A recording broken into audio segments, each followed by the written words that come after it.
Hello everyone. अब तक हमने प्रोटीन की कमी से होने वाले रोगों का अध्ययन किया। अब हम प्रोटीन व ऊर्जा दोनों की कमी से होने के विषय में अध्ययन करेंगे। प्रोटीन व ऊर्जा जब दोनों की कमी होना हमारे शरीर में एक प्रकार से भोजन की कमी है। ऊर्जा की कमी होना, भोजन की कमी, क्योंकि जब हमें भोजन ही ग्रहण नहीं किया, जब हमें भोजन ही पर्याप्त मात्रा में नहीं मिला तो हमें प्रोटीन कहाँ से मिलेगा। यह समस्या मुख्य रूप से जो हमारे अविकसित देश हैं या जो विकासशील देश हैं उनमें प्रमुख रूप से यह समस्या पाई जाती है।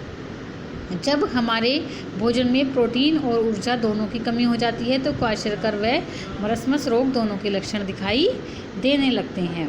इसमें बच्चे के पेट का बाहर निकलना, बंदर जैसा चेहरा होना, दुबले पतले हाथ पैर होना व खून की कमी होना आदि लक्षण मुख्य हैं। डॉक्टर सिस्ले विलियम ने देखा कि परिवार में दूसरे बच्चे के जन्म के बाद पहले बच्चे को बीमारी हो जाती है, क्योंकि जब परिवार में दूसरे बच्चे का जन्म होता है तो पहले बच्चे को माता का दूध नहीं मिलता और उसके आहार में प्रोटीन की कमी हो जाती है। इस रोग को उन्होंने क्वाशरकर नाम दिया। प्रोटीन कि इस रोग को दूर करने के लिए इन्होंने कहा कि आहार में दूध की मात्रा अधिक देनी चाहिए। कुछ अध्ययनों में ये पाया गया कि 4 वर्ष के बच्चे प्रोटीन ऊर्जा कुपोषण से अधिक पीड़ित होते हैं। भारतवर्ष में लगभग 10 लाख बच्चों की मृत्यु प्रोटीन ऊष्मा कुपोषण के कारण ही होती है। भारतवर्ष में प्रोटीन ऊष्मा कुपोषण से बहुत सारे बच्चे पीड़ित हैं और उनमें बौनेपन से भी वो बच्चे पीड़ित हैं।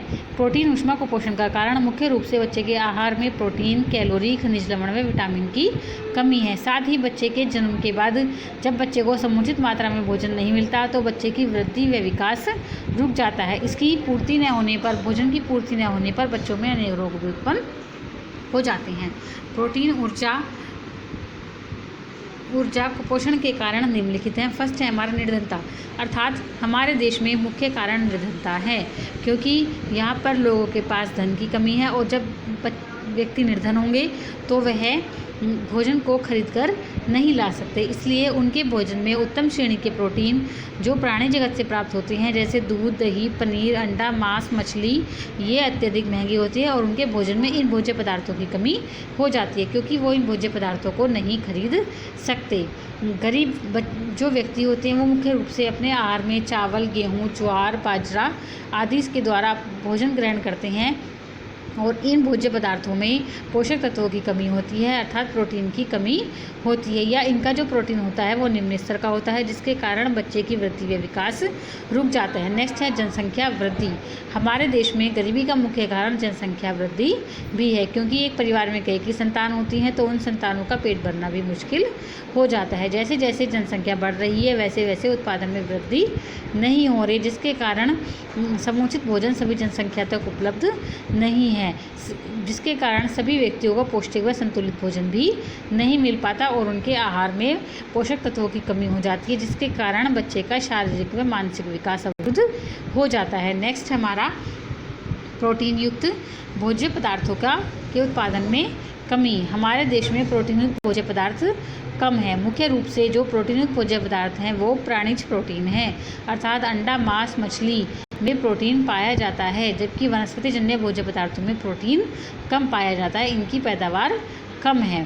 प्रोटीन वनस्पति जगत में दालों में पाया जाता है, दालों में भी मुख्य रूप से सोयाबीन में पाया जाता है और वो हमारे भोजन में कम ग्रहण किया जाता है। नेक्स्ट हमारा असमान वितरण। भोज्य पदार्थों का वितरण जो है वो असमान है, कहीं पर भोज्य पदार्थ ज़्यादा पाए जाते हैं, कहीं पर दूसरे भोज्य पदार्थों की कमी हो जाती है, क्योंकि वो एक स्थान से दूसरे स्थान पर नहीं पहुंचाए जा पाते, जिसके कारण गरीब व्यक्ति जो है वो उन्हें खरीदने में असमर्थ होता है। दूध जैसे गाँव में सस्ता होता है लेकिन शहर में महंगा होता है और गरीब बच्चों को उनकी प्राप्ति नहीं हो पाती। नेक्स्ट अपर्याप्त भोजन, अर्थात भोजन में सही प्रकार के पोषक तत्वों का न मिलना, या गर्भावस्था धात्रीवस्था में जब स्त्री को सही प्रकार का भोजन नहीं मिलता, जिसके कारण बच्चे का विकास भ्रूणावस्था में भी सही प्रकार से नहीं हो पाता। जन्म के बाद भी बच्चे 2-3 साल तक माँ के दूध पर पलते हैं, लेकिन जब माँ को ही समुचित पोषक तत्वों की प्राप्ति नहीं होगी तो बच्चे को कहाँ से उसकी प्राप्ति हो जाएगी, इसके कारण बच्चे का शारीरिक व मानसिक विकास भी अवरुद्ध हो जाता है। नेक्स्ट पोषण संबंधी अज्ञानता।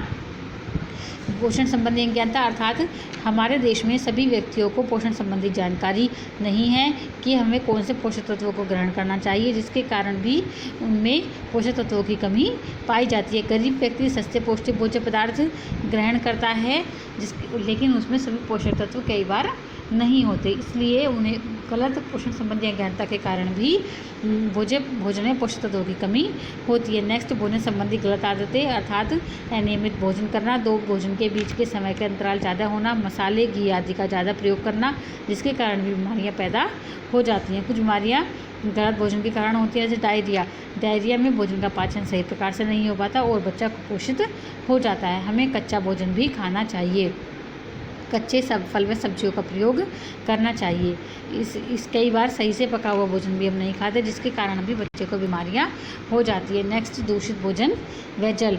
अगर बच्चा गंदा भोजन या गंदा पानी अपने भोजन में ग्रहण करे तो उसका प्रभाव भी बच्चे के ऊपर पड़ेगा और गंदगी के कारण भोजन दूषित हो जाएगा। वह भोजन के सभी पोषक तत्व बच्चे को प्राप्त नहीं होंगे और गंदगी के कारण भी बच्चा बीमार हो जाएगा। नेक्स्ट, धार्मिक व सामाजिक मान्यताएं अर्थात भोजन के आहार संबंधी विचार हमारे धर्म व समाज पर निर्भर करते हैं। जैसे कि कुछ परिवार आर्थिक रूप से समृद्ध हैं लेकिन धर्म के कारण मांस, मछली व अंडे का सेवन नहीं करते, जिसके कारण उनके भोजन में समुचित पोषक तत्व प्राप्त नहीं होते और उन्हें पोषक तत्वों की कमी के कारण भी रोग हो जाते हैं। इसको हम रोक सकते हैं, इसके सुधार के उपाय भी हम कर सकते हैं। जैसे कि प्रोटीन ऊष्मा कुपोषण के सुधार अन्य प्रकार से किया जा सकता है, जैसे कि लोगों को पोषण संबंधी जानकारी देनी चाहिए।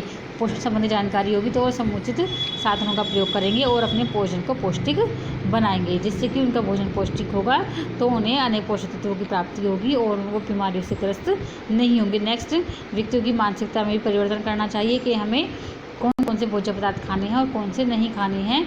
ये निर्भरता उन्हें सफाई के आधार पर या पोषक तत्वों के आधार पर करनी चाहिए, ना कि अपने धर्म के आधार पर हमें करना चाहिए। हमें पशु जगत से प्राप्त होने वाली प्रोटीन को भी अपने आहार में सम्मिलित करना चाहिए, जिससे कि हमारी प्रोटीन उत्तम प्रोटीन बन जाए। नेक्स्ट, बच्चे को पूरक भोज्य पदार्थ देने चाहिए। जब बच्चा बड़ा होता जाता है तो बच्चे का पोषण सिर्फ माँ के दूध पर निर्भर नहीं होता, उसे अन्य पूरक भोज्य पदार्थ भी देने चाहिए, जैसे कि दूध, दलिया, अंडे की जर्दी, दाल का पानी, जौ का पानी आदि भोज्य पदार्थ बच्चे को देने चाहिए, जिससे कि बच्चे के पोषक तत्व की पूर्ति बच्चे के हो जाए।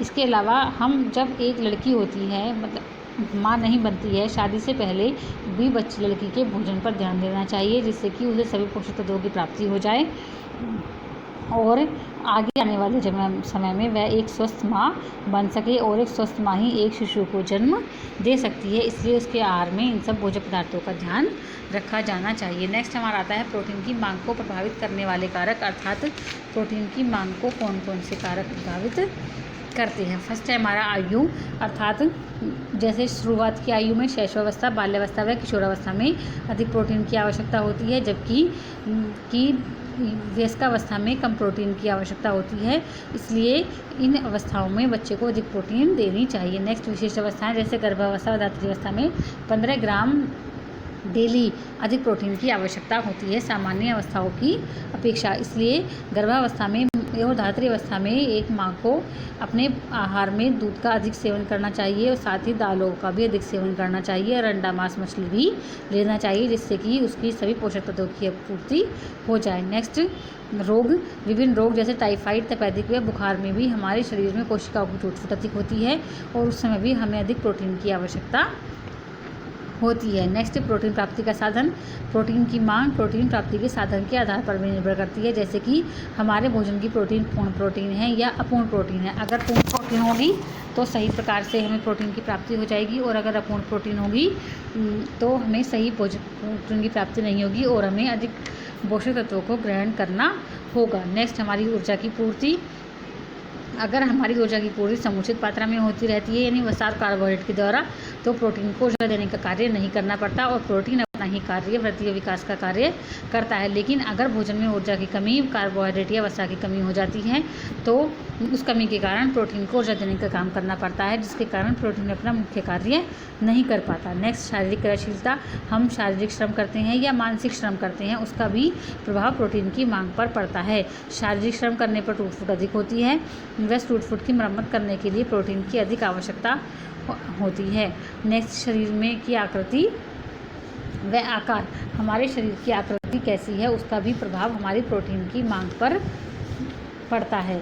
शरीर की आकृति के आधार पर भी हमारे शरीर की आकृति व आकार का भी प्रभाव हमारे भोजन में प्रोटीन की मांग पर पड़ता है। यह प्रोटीन की मांग को मुख्य रूप से प्रभावित करने वाला कारक है। शरीर को स्वस्थ बनाए रखने के लिए मांसपेशियों के अनुपात में प्रोटीन की आवश्यकता होती है। इस प्रकार जो अच्छे आकार ढिल्डोर वाले व्यक्ति होते हैं उन्हें अधिक प्रोटीन की आवश्यकता होती है, जबकि दुबले पतले व्यक्ति को कम प्रोटीन की आवश्यकता होती है। इस प्रकार हमने प्रोटीन के विषय में अध्ययन किया। अब प्रोटीन के विषय में हमने जाना कि प्रोटीन की प्राप्ति के साधन कौन कौन से होते हैं, प्रोटीन की मांग को कौन कौन से कारक प्रभावित करते हैं, व प्रोटीन की कमी से होने वाले कौन कौन से रोग